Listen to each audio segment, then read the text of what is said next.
خداوند درباره زنان می‌فرماید ولا یبدین زینتهن الا لبعولتهن، یعنی زنان زیبایی‌هایشان را نشان ندهند مگر برای شوهرانشان.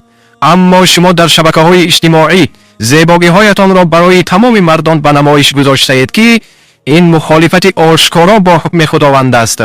فراموش نکنید که عاقبت مخالفت با حکم خداوند آتش جهنم و سخت‌ترین عذاب است.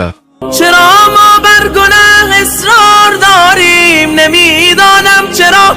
استغفرالله، خدایا رهنمایی کن تو ما را. چه ها کردیم چه ها، استغفرالله، چه ها کردیم چه ها، استغفرالله. شدیم آغشته با فرهنگ غربی و سنت را رها، استغفرالله. نبارد قطره‌ای باران خدایا سبب اعمال ما، استغفرالله. نداریم با کم خود ما قناعت، طعام ما ربا، استغفرالله. نباشد الفتی با خویش و اقوام، چه شد صلح و صفا، استغفرالله.